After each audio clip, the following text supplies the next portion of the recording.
Welcome to the I Empower podcast, where stories become art and art becomes important reminders. Each week, we dive deep into the story of a special person who discovered their power against all odds. All of the inspiration is then memorialized into a single unique painting that reminds us to be great. So if you, my friend, are looking to step out of your own way and into your life's full and well-deserved potential, this is the place for you.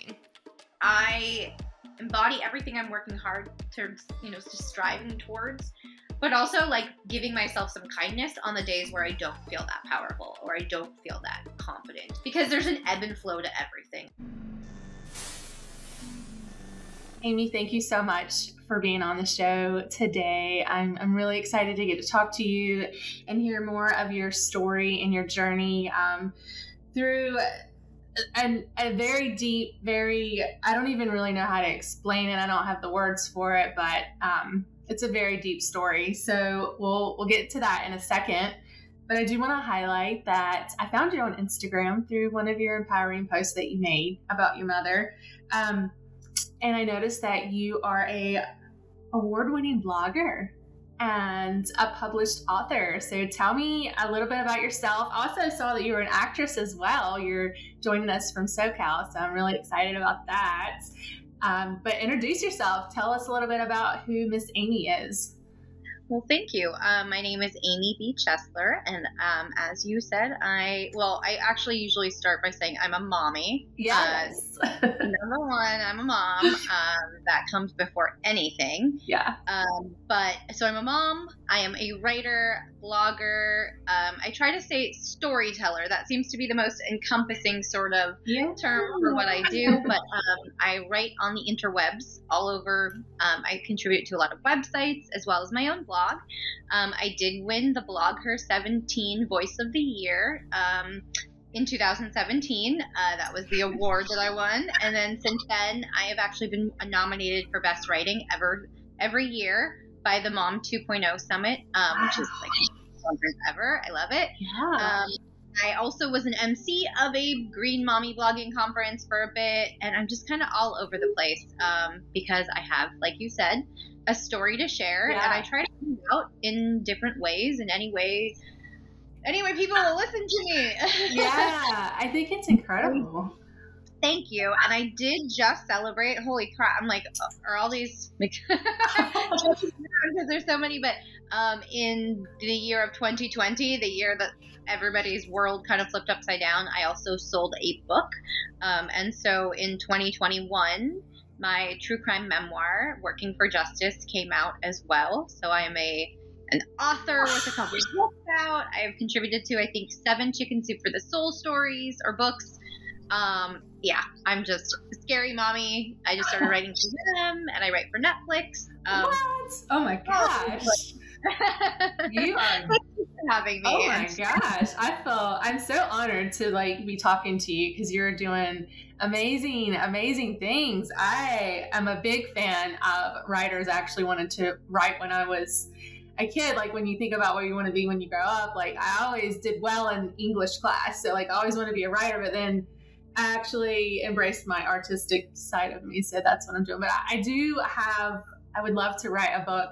That's like my bucket list. Well, I do say, and I think I wrote it in my book actually, is that everybody's got a story, but not everybody's a storyteller. So if you are a storyteller, I feel like you kind of have the onus responsibility to share your story. I don't think there's any, there's no less value in another story. And I have a lot of friends out with books out now, and I'm like, every single one should be read because they all are so valuable. And it's funny is that actually every book club meeting that I do virtually, they're all virtually now, but I start by saying I always wanted to be a writer. I just, they say, write what you know. I was published for the first time in 4th grade. I've always had teachers kind of believe in me. I did a book signing at Barnes & Noble in 4th grade. Oh my gosh, that's so awesome. That's LA. Life is not reality, but yeah. So I just didn't know what they say, write what you know. I just didn't know what I knew. And then what I knew smacked me upside the head, I guess, after I did some deep therapy. So. Yeah, most definitely. So you're So you're saying that when you really started to embrace the writer side of you, that was when you experienced your the death of your mother, correct? No, so I actually didn't start, I always loved writing. I didn't actually take that leap to do it, to become a writer until after my mom was killed and after I even have kids. I was an English teacher, actually. Wow. Yeah, I was a teacher for a really long time. Yeah, somehow. And I was also a webmaster. I ran Corey Feldman's website. I've always been all over the place. It's kind of crazy. But yeah, and I guess the loss of my mom kind of pulled the rug out from under me, but also made me realize life is really, excuse my French, or say, you use it. You talk how you want. really fucking short, Yeah. and that was what kind of made me think, like, I'm going to get one chance to write. And what I did with my writing was I actually used it as a tool just for healing. My blog that I won that award for, I didn't actually submit it anywhere. I just wrote it to get it out and frame my thoughts and frame my healing and start that kind of road in the only way I really knew how to do it. And that's when everything kind of snowballed. I got the award and I was like, oh, I should keep going. Yeah. Wow. That's so incredible that in the arts, and I definitely think that writing is an art form. It's 100%. So therapeutic to just, like you said, using it. I know when I had, I'm not a blogger or anything, but when I suffered a miscarriage a few years ago, I just felt like I needed to say it. And so I actually typed it up and put it on my website and was like, this is how I feel. And that release afterwards just was... It was so great. I'm so proud of you, because that's a grief that a lot of people don't talk about. Yeah. Societally, most people just kind of push it under the rug, or it's something that we kind of bear. Yeah. And I'm really proud of you for taking that and healing however you need to. Yeah. I think talking about it, I'm a huge proponent of talk therapy too. Writing, and like you said, writing for me, I think that a writer has to paint a picture without any paint or a paintbrush. Most definitely. Oh my gosh, yes. I can make you imagine something, in your head clearly without any tools. So it's 100% an artist. But it definitely has that kind of healing quality as well. And I think that it's so important to get things out. That's part of my whole mission in life, is that we all have trauma, and all of our traumas might look different, but they manifest so similarly.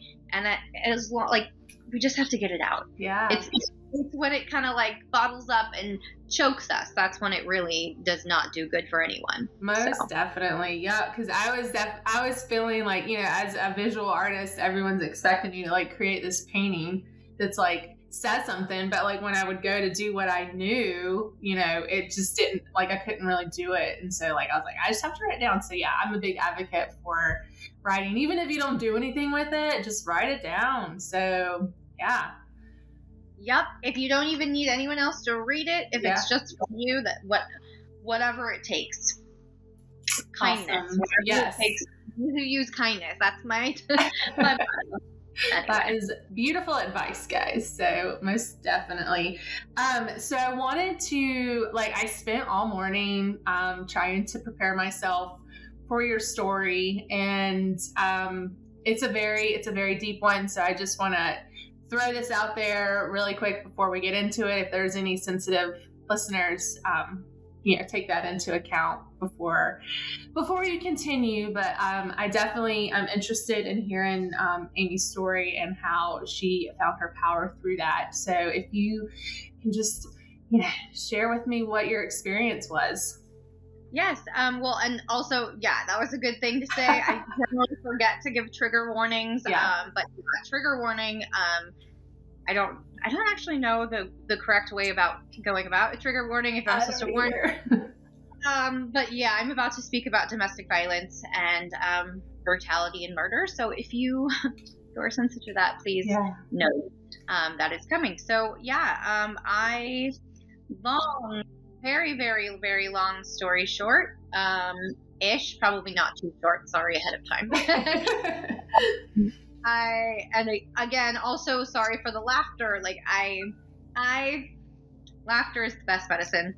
But and so sometimes I have some ill-timed giggles and when I'm speaking, and most of it is just my awkwardness. I'm the same way. I don't. It's like my way of coping with like the emotion that I don't really know how to like now. Like I'm giggling now. Like what? Yep. I actually just filmed a true crime TV show that's going to be coming out in January. And like they made me, I blew through it because I said a lot of statements I had in my book, so I kind of already had wrapped my head around. But there were some times when they had me tell stories and I just couldn't stop giggling, and they're like, "Yeah, that's not going to work. You have to go through that over again without laughing." And I'm like, "Oh, that's how I cope." Yeah, but like, I mean, definitely. I'm crying. Yeah. Anyway, so like I said, I grew up in LA. I grew up in Calabasas. I grew up in a single parent household. My mom was just a badass. She was a teacher. She, my dad was kind of never in the picture. He left when I was about 3. This is definitely not the short version of this. Sorry. Oh, no, please tell what you feel comfortable telling. Thank you. So he was, we kind of always, it was my mom, my brother, and I. We kind of always had a relatively difficult time in Calabasas, sort of fitting in. We moved a lot. My brother and I were kind of both picked on growing up. Calabasas, if you're not familiar with it, is a very wealthy area. It's very, I use the word entitled, not very loosely at all, but, it's just outside of Malibu. The Kardashians live here. Like, it's not the real world. It's definitely just not. And so growing up, with one income, and my mom was actually handicapped for about 3 years. We lost our home a couple times, and moved around, just like I said, a lot. And so it was just kind of an unstable household or situation. On top of that, though, my mom always did her very best in giving us like this, in cocooning us and not letting us, it's weird. We were raised in a very like open household. She was honest about everything, but she also kind of tried to shelter us from, the worst or the hardest of our lives. But as time progressed in Calabasas and our time there, my brother just had a more difficult time. And by the time he was a teenager, he had dropped out of high school, and had just a lot of behavioral issues. He was becoming very violent, and I would say around the time he dropped out of high school, his behavior became extremely violent. You hear about all these kids. I hate to say this, and it's a sensitive topic, but you hear about these kids who go to school with guns, and shoot up their classmates. And I believe my brother was kind of like that. I kind of grew up alongside a person like the Columbine kids. The Columbine happened in 1999. My brother would have graduated in 1999. And he really did relate to people like that. He was angry. He was entitled. He was abusive. He hurt us a lot. As time went on, he got extremely volatile, extremely violent. The cops were called umpteen times. But again, Calabasas is a place where they deal with, some drunk drivers and some, belligerent drunks. They've got a tank, and that's about it. So that's what we were dealing with. They would house my brother for a little bit and let him out. And he kept coming home. And it was a really just violent kind of situation. I keep using that word, but there's no better word. He would, I can remember like a glass shower door being shattered in a fit of rage. He once just came up behind me and kicked me between the legs, like really hard for no reason. I was cooking and he asked me, I asked him why he did it afterwards, like after I stopped crying, and he was like, "Oh, I just wanted to see if it hurt a woman to be kicked between the legs." So that was my childhood. It was my upbringing. My mom was my best friend. On the flip side, every time my brother was gone, in jail, in wherever he went, we got closer. my mom really didn't know how bad the abuse that I had faced was. He was much more abusive towards her. And when he was hurtful towards me, she would kick him out. And eventually, long story short, after a very cyclical, abusive relationship between the two of them, he killed her on September 25th, 2007. You know, that day was just a day that will live in infamy in my life, in my head forever. But in essence, you know, they got in a fight, which was not rare. It was about, you know, most people ask me, what about? Nothing. He was making a sandwich. She asked him, you know, he sat down to eat it. This is the story I heard. And she asked him to clean it up so she could cook on the counter too. And he said no. And he ended up killing her. You know, it was just kind of it was a long, you know, it was like shocking. My whole world, like I said, the rug was pulled out from under me. However, we kind of knew it was going to happen to a certain degree. You know, we were obviously in denial. My mom never really wanted to believe it would happen, but she knew that he was capable of it. She knew, yeah. You know, there were plenty of warning signs, but there were also like actions she took to prepare for her death. And he is now in prison. He did have his first parole hearing already, just now, a couple weeks ago, actually a month ago now already. And he'll have another one in 2 years, and he'll keep going until either he dies or I die or he gets out. So that's my story in a nutshell. Wow. Yeah. Well, it's not that's their story, his story, to be honest. Yeah. But, wow. That's a lot to unpack. Thank you so much for sharing that with me. You're welcome. You're incredibly strong for, you know, taking your experience and telling the world about it and just using it for good. Thank you. Sorry, no, to mention that, you know, a lot of people will say, oh my gosh, I don't know how you do it. But first of all, I have diarrhea of the mouth generally about everything. So of course I'm going to not, you know, we were talking about how bottling things up. Well, I feel like a kettle, you know, about to burst most of the time if I don't share my experiences. But also whenever I do, like I said, when I do book meetings or book club meetings, at the end of every meeting, at the end of every time I share my story, every single time, if there is at least 5 people in the room, one of them will tell me they're a victim of murder. So I know, you know, my story sounds rare. It sounds, oh my gosh, so difficult. But so many more people go through what I've been through than we realize. It's heartbreaking. I didn't even realize that part of my mission was to just bring awareness for all the other murder victims. I mean, yeah.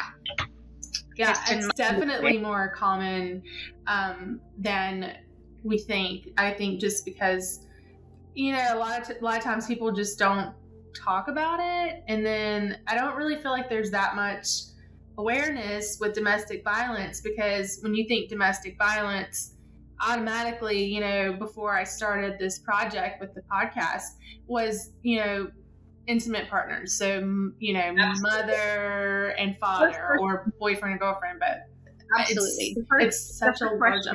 Yeah. You know, the first question I always get, without fail, if I, you know, don't have the conversation in this shape, but if someone says like, oh, you know, we're talking about my parents, oh, they're dead. Okay, well, how old were they when they died? Usually it's next 55, 66, 55. Oh my gosh, how did she die? Well, she was murdered. Oh my God, like what? How? Domestic violence. That's always the next thing. And then every single time people will say, oh my gosh, your father? No. And you know, there's this. I wrote in my book about sibling abuse. Now, I didn't even know sibling abuse was a thing until I wrote my book, and I did a little research. And I mean, it's mind-blowing that we don't know about all these things that exist, but sibling abuse is actually, it's predicted that 50% of children in America actually experience sibling abuse at some point. So to think that 1 in 2 children experience, we don't even know the name of it, is absolutely insane to me. Yeah. So my uncle read my book, my dad's brother, and said, "Holy shit, you gave me names for things your dad did to me that I didn't even know." Yeah.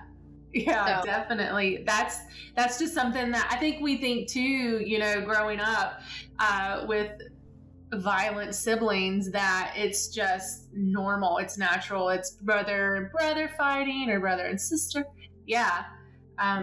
But that's, it's not okay. And so there's such this large umbrella of domestic violence. And I think that, the more I've talked to people who have experienced domestic violence, or, being a part of groups, and you're hearing of uncles like abusing, nieces, and, these sort of things. And like, there's such a large umbrella of what actually is domestic violence. Yeah, absolutely. And abuse as well. I mean, one of the most common questions I get is, or tasks, is to define abuse. And that was such a hard thing to wrap my head around, because abuse technically really is just one person using their power over another to kind of stratify them, so it can look like a lot of things. I mean, in the workplace, and, in friendships. I mean, abuse really, if you're not implementing super strict boundaries or rigid boundaries, then they might be abused. And there are all different types of ways. So really everything is a sliding scale. We kind of, humans, we put things in boxes, and we don't realize there's a lot in between. Yeah, most definitely. So with your experience with domestic violence, the red flags that now, in the moment, did you realize that those were things? Were you ever scared? Did you realize that those were ever like possibilities? I know you said that your mom said that she felt like it was definitely a possibility. It's so weird. I keep thinking about this because, anything is possible.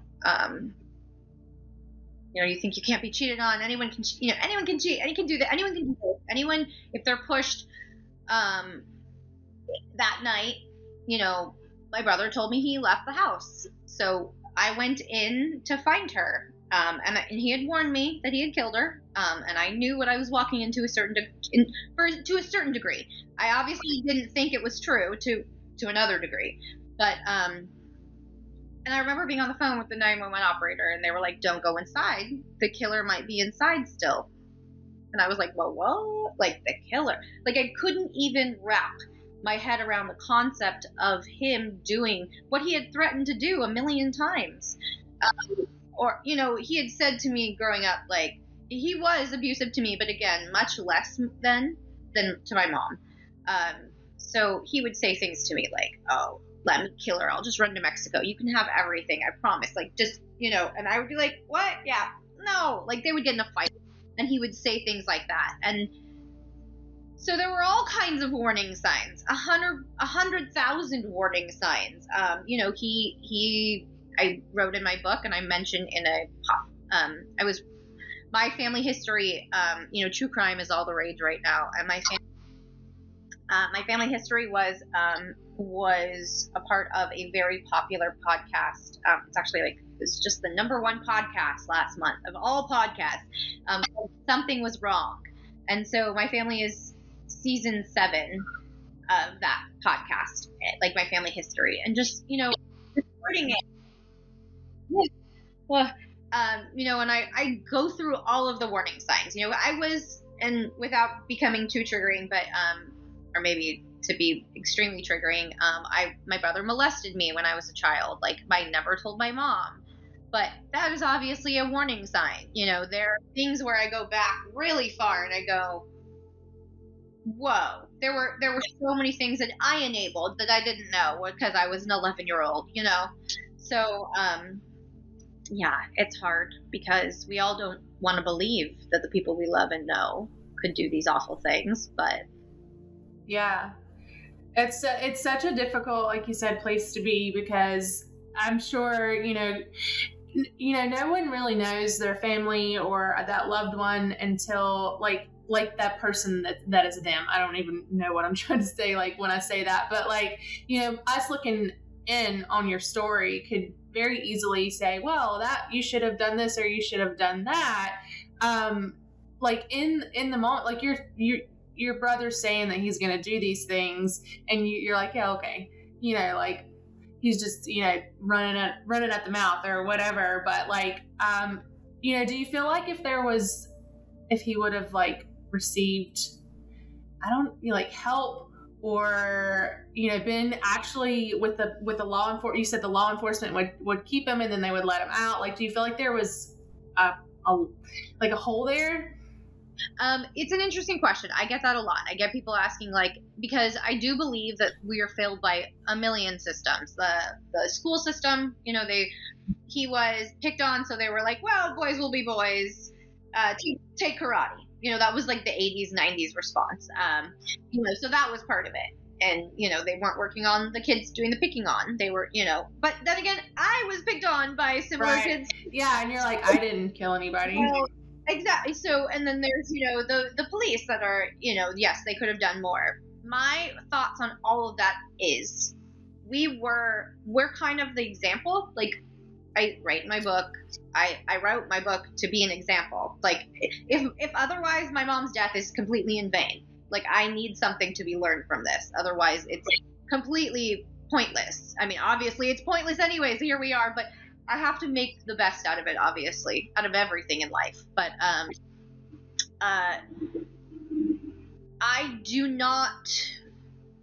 think he always had the capability. I think that it was basically the perfect recipe for this to happen.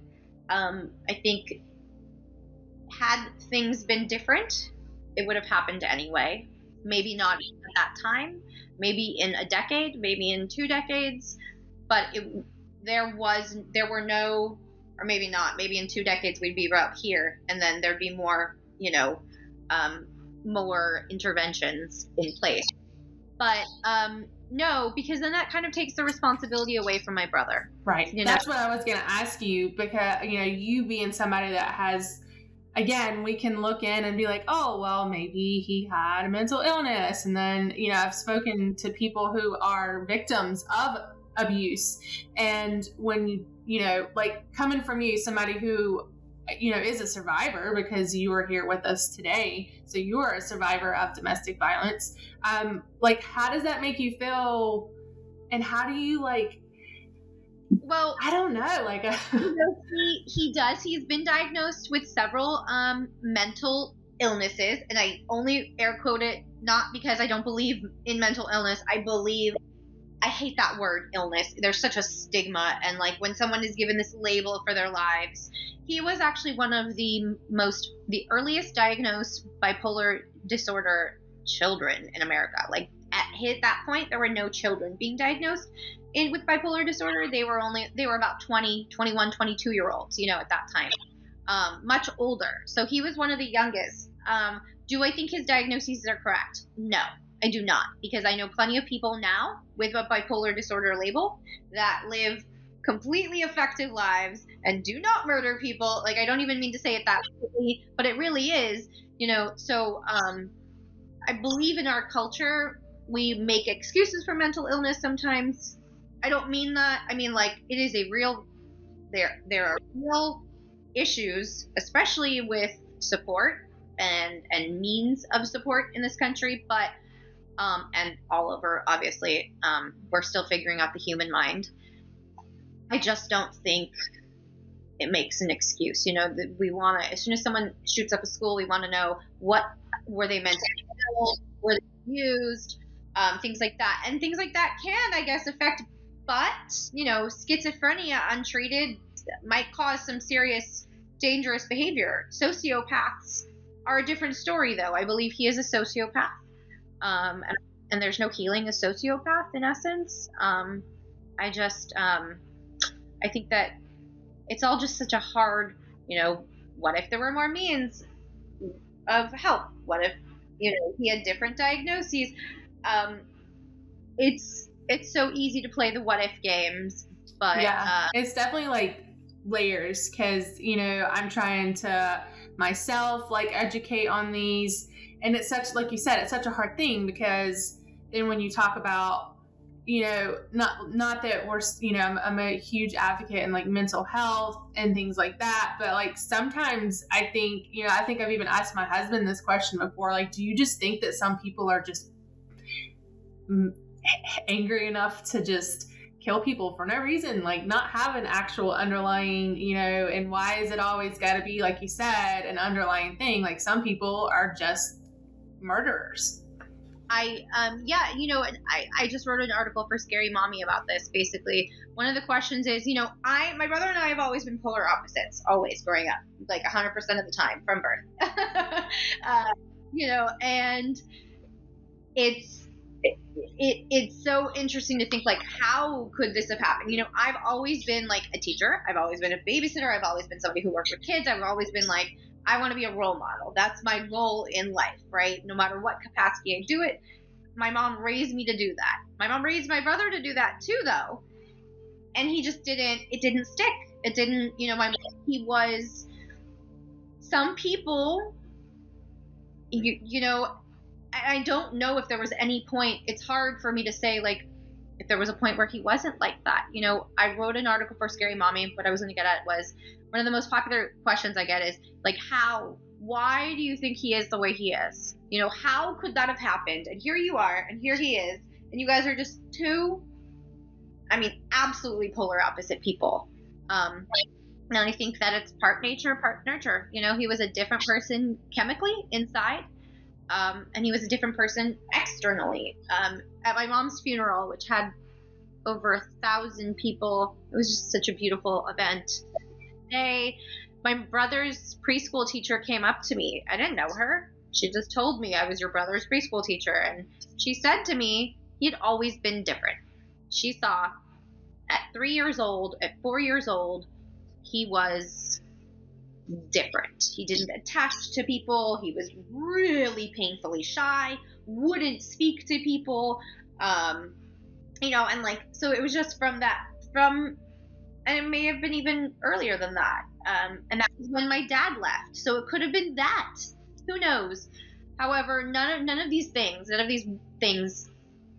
caused him to do, like, mental illness didn't cause his actions. Because I think that's a slap in the face to the millions of adults in America that live with mental illness and live and function and battle mental illness and battle it to be fully functional humans that are good, sound parts of society. Like, his using that as an excuse. He does use it as an excuse.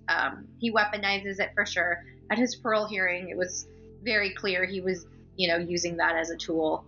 It was also very clear that he has worsened so drastically in prison. Yeah.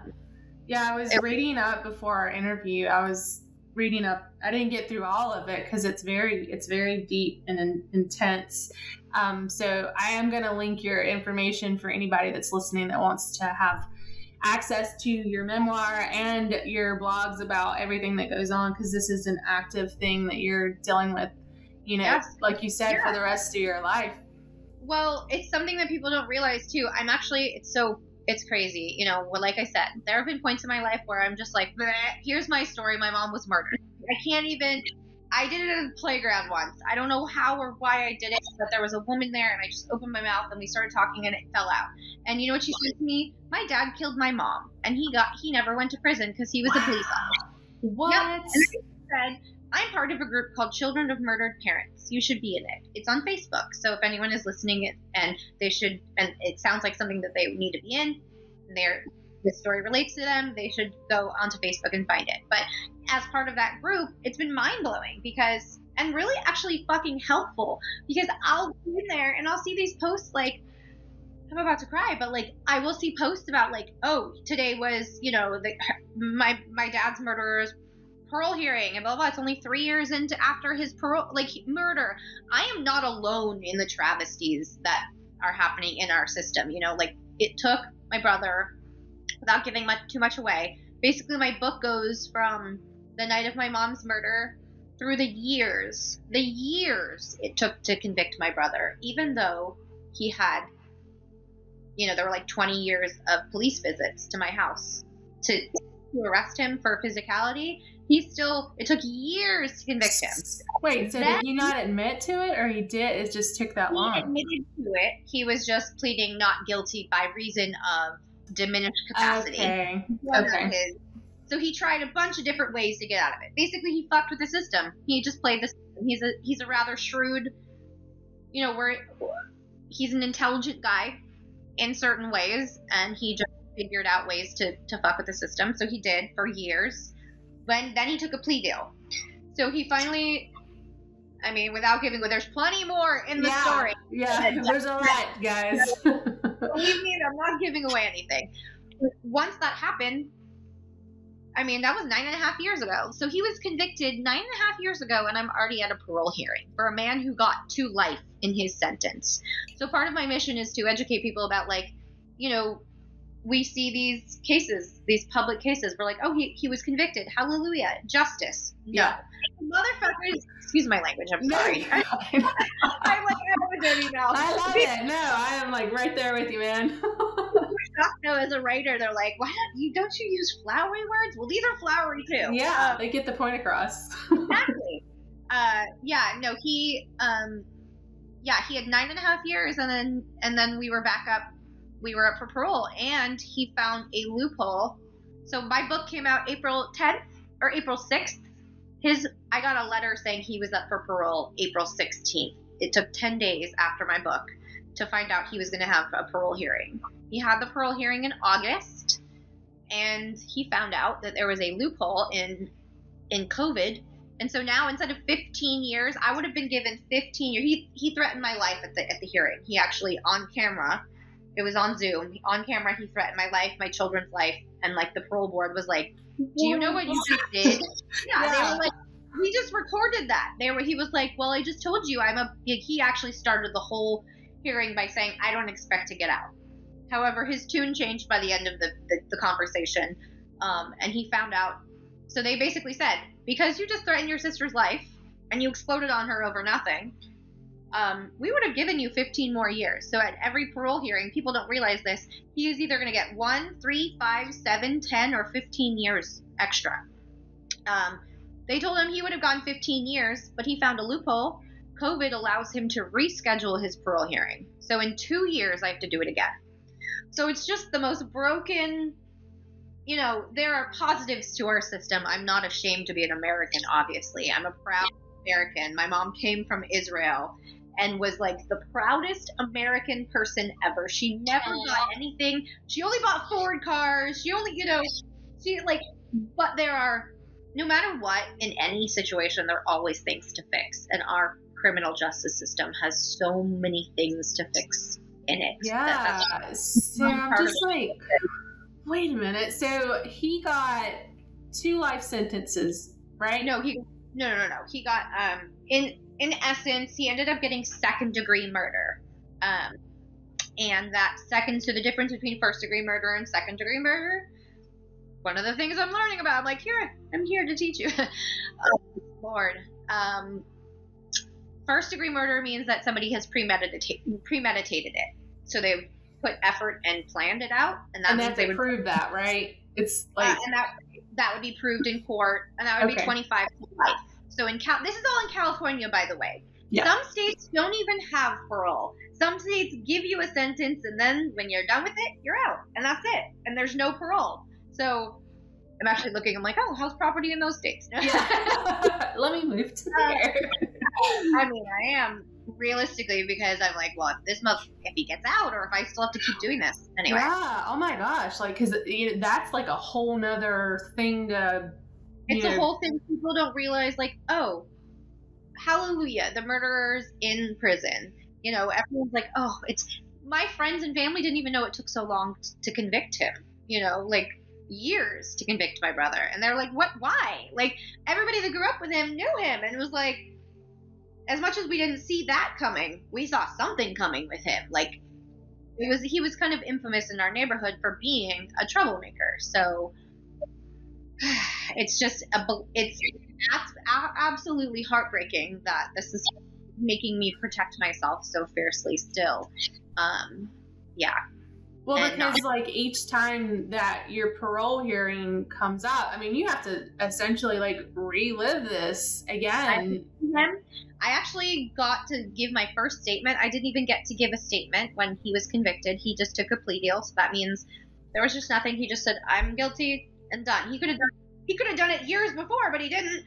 And so by the plea deal, again, I'm not like super educated on the justice system. Like plea deals is a way to like get less time, right? If you say a tiny bit. So, well, yes, in essence. However, when he was like, you know, the DA, the assistant DA, district attorney, was like, you know, basically it was years in, and we were all getting exhausted. You know, that was what he was doing. He was exhausting us. He was trying to just get me so exhausted I let him out. Like, no. So basically, he finally, actually, oddly enough, the anniversary might be around today because it was Yom Kippur. And we're Jewish. Yom Kippur is the Day of Atonement. And today is Yom Kippur, the Day of Atonement. And he took that day symbolically and was like, well, I'll apologize. And so he basically took a plea deal. He got, instead of second-degree or first-degree murder, he got second-degree murder, which is not premeditated, although there are so many years of premeditation that there are documented. It's just that we both got, the DA asked me, like, do you want to keep doing this? And I was like, I want it to end. And so this was the only way for it to end. So he basically got 15 to life. But in California, once somebody serves 85% of their term, they're up for parole. So he, even though he had 15 to life, he served, I think, 13 and a half years. And then we were having a hearing. Wow. Yeah. So your brother, at any time, has he like really showed any remorse for this, or is he just kind of like that far gone? You know, right after it happened, and people don't realize how the system works, but you know, my mom was murdered, and I had to pay for her funeral, and I had to pay for her house, and I was a 22-year-old kid with a mortgage all of a sudden, and a funeral to plan and pay for. So, and I had no money. I was like a recent college graduate and supposed to float a home in Calabasas. Like, that wasn't going to happen. My mom actually just bought a home like 2 years before she died for the first time. So it was a lot. So I actually went to visit him to ask him to basically sign over money, because my money, like my mom's money, whatever she had, her home, her bank account, everything was tied up. I couldn't pay anything from her money. So I had to go visit him to basically say, hey, look, like my half, even if he was to inherit half, my half was still locked up too. So I had to talk to him and ask him to basically sign over my half of the inheritance, which was modest, not big at all. Like, you know, it was her house, basically. That was it. Like, a house to pay for. Like, I didn't even know how to do that. But, you know, a little bit of money. And when I went to visit him to ask him for that help, which was really hard. Like, I'm having to ask my mom's murderer. Yeah, wow. Jesus. I know. It's just so crazy. I even had to ask him for his opinion when my dad died. Like, the system has actually forced me to talk to him several times. I had to see him on the parole hearing. He kind of exhibited remorse, but you know, he's the type of guy, again, a sociopath is someone who will say or do whatever they'll think that will get them a result that they want, right? Yeah, so he said, you know, I feel really bad, but she forgives me. That's what he says. Like, mom visits me here all the time. She forgives me. And I went, okay, well, I know. I won't. No, I don't. I have a unique thought or like perspective on forgiveness. I don't believe victims need to give any fucking forgiveness to anybody except themselves. You know, I don't think I know to be cleared or to like have a good conscience or to live happily. I don't need to give my brother a damn thing. I have given him plenty. I don't need to give him forgiveness. I need to give myself forgiveness for the abuse I allowed, and that's about it. And so, yeah. So, yes, remorse, a tiny bit. I don't think it's genuine. Yeah, maybe more so because, like, now he's locked up, so he's not liking that. I mean, yeah, the parole hearing started with him saying he knew he was a bad guy going in, and now he's an even worse guy. He stabbed like 90 people since being there. Like, these are his exact words. Not Holy like 90 shit. people. He said he stabbed 90 people since being there for money, mostly. That's what he said. Yeah. So, and then he went on to say, like, he doesn't want to get out. He just wants to be, I don't know.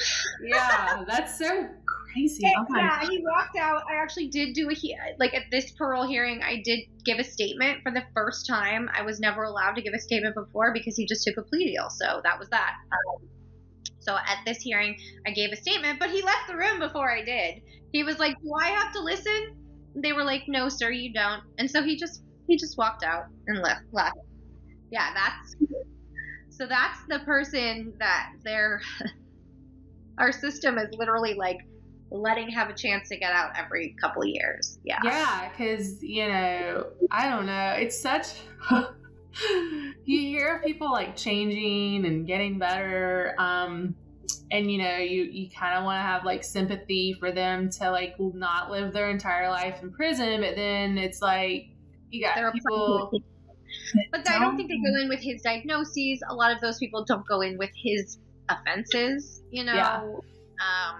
Well, and like you said, again, this is on her blog, so you guys can read more in depth because it's very deep. I mean, he, like, threatened your life, so you're like, no, I don't want him to get out ever, because... This was actually the second time he threatened my life. The first time he threatened my life was before he was convicted, and that was documented. Like, actually, when I just filmed this TV show in January, they gave me copies of the letters that, like, he was trying to elicit a murderer from. I mean, it's just been... And here he is! And literally, at the end of the hearing, they said to me, they're like, "Ma'am, we know we heard that.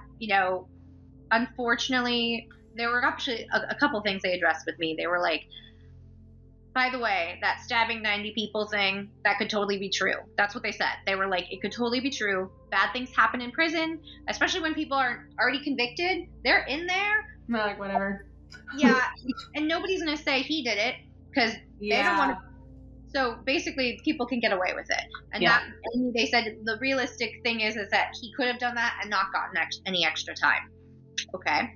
But then when he threatened my life in the parole hearing, they were like, "Yeah, and we can't also give him extra time for that either, because this is just a parole hearing, and this is just, it's basically," they said, "it's on record. He can't have he can't be punished for it, but it's on record, and, like, that will always be considered with his parole." What? Yeah. And the last thing was... He probably knew that, too. That's probably why he said it, just to fuck with you. The kicker of it all was the gentleman running the parole hearing actually said to me, "Don't worry, though. As long as I am on this parole board, he won't be getting out." And I was thinking, you're like 60! You're the safety I have? Like, yeah, thanks. That's comforting. Crazy. Which is crazy to think about. Like, well, and again, like, I mean, you can decide to retire or whatever, but yeah, that's crazy to me. Like, honestly, it's kind of scary a little bit too. A lot of it. I'm gonna, that he, like you said, I mean, and then it makes you feel like you need to go into, like, a witness protection program when he gets, if he were to ever get out. Like, the fact that there's even a possibility is... Well, technically, I was never a witness because technically, I never got to speak. So, right. Like, was that even? I'm sure that's a loophole. I'm sure they're. I mean, honestly, no. It's just, it's really crazy how the system works, and I'm really blessed that I have the amplification that I do, and that I've been really having the response that I do, because it's getting attention to these matters. To a small degree at least, but it's something. I mean, we hear a lot about people who are, wrongly imprisoned for like 20 years, and then here's me, like, fighting to keep my rights. And who is like, And for like not even murder crimes, like not even like brutal murder crimes, like they, you know, weed is rampant in California, and like yeah, I'm hearing about all these people like with marijuana crimes still in prison. It's like it's legal now. Yeah, really, drug or robbery crimes, and they're spending their entire life in there. And you've got murderers that are like literally could potentially be on the verge of getting out and committing the crime again. Yeah. Wow. Well, I think it's amazing that you're sharing your story. And so like your goal for sharing your story and writing your book is kind of like you said before, a therapeutic way for you to heal. But like your ultimate goal, and I'm just going by the title of your book, is that you're just trying to like bring awareness to like how there are so many loopholes in the justice system. I want to, I think I have like a hierarchy of needs. Yes, my healing was important, but I think my number one thing for me was every time I share, like, again, a murder victim will come up and say, oh my God, me too. And like the Me Too movement, all we needed sometimes is people to say something for us to make it okay for us to release it as well. And that's the craziest thing to me, is that how many people are affected.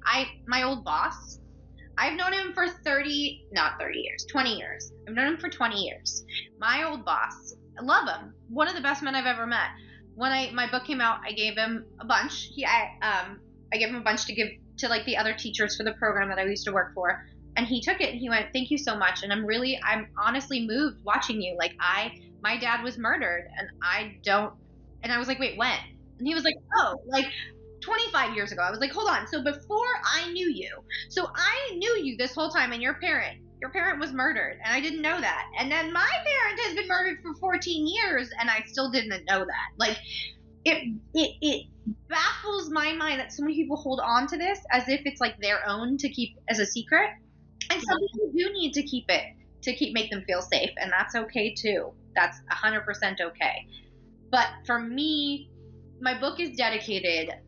The dedication to my book, basically, it encapsulates my mission with the book. I dedicate it to anyone who's ever felt alone in their story, and to my mom for loving me so fiercely that her presence still remains. But, because I want to bring her memory back, that's like my number one goal. I want people to remember her. And like every time I do post about her, I get people from her past saying, oh my God, I remember that. I love that. And that's part of my mission too, to keep her alive, but also to make people realize like none of us are alone in this. And, to all the people, to people who have felt alone in their story, I keep talking about other murder victims, but one of the most striking things was, and is, just hearing from other people that have not been through similar things, but have been like, oh my God, you named my feelings. It doesn't matter if I did that. I went through trauma, and your feelings are just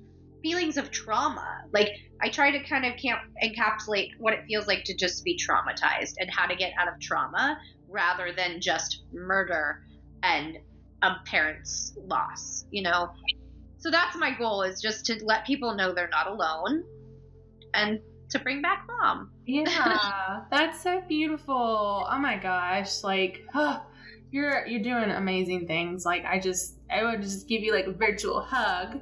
The last 2 years have been such torture. I know. Oh my gosh. We're getting through it. I feel like, we're going to get through it. But yeah, oh my gosh. I do have a question that I like to ask all of my guests. Yeah. Since we're already kind of on that subject anyways. We like to talk about stepping into our own power and not thinking of that as a bad thing. How do you think of, or how would you describe the power that you try to step into every day? Gosh. It's a deep one. No, what's funny is I was actually thinking about, oddly enough, a piece I wrote that I really want to reshare, and it's called Confidence and Other Insecurities, because I think confidence and power is not a sure thing, as in, like, yes, here I sound like, oh, so powerful. It's taken me so much fucking effort to feel this powerful over my story, and not every day do I feel this way.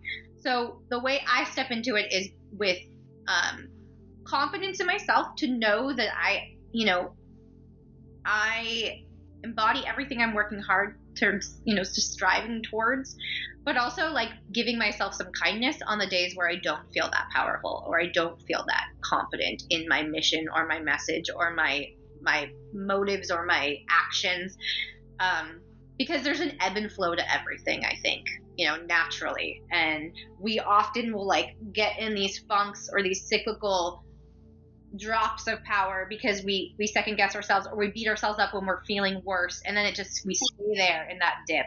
And, if we just allow a little bit of a dip, we can come out of it a lot more, because every day is different.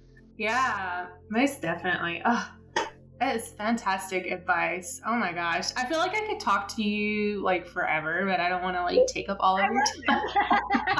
You have such an incredible story. And again, like we couldn't go as deep, but if you're interested, I am going to link Amy's website and where you can purchase her memoir, and also social media so that you guys can give her a follow through her journey. I know it's just incredible what you're doing. I want to thank you so much on behalf of our team and every single person that heard your incredible story of transformation and just embodying your voice and your power.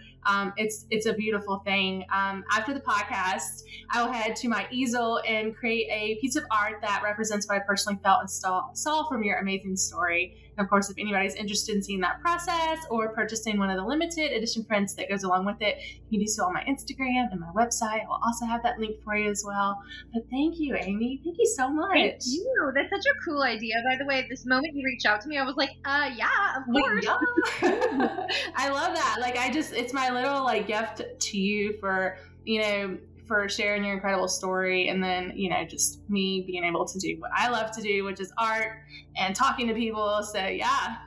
I love it. Thank you so much for having me. This was beyond. I'm very appreciative of the support and the amplification and the love and just the time. Thank you. I want to thank my guests so much for sharing their incredible story of transformation with us. I'm going to link their social medias below so that you guys can give them a follow through their incredible journey. If you personally felt connected to the story and you would like to purchase one of the limited edition prints that goes along with it, you can do so on my website at jessicajames.com. That's JESCAJAYMES.com. Of course, don't forget to follow us on Instagram at I Am Power Club, and like and subscribe to this channel so that you don't miss next week's episode of I Am Power.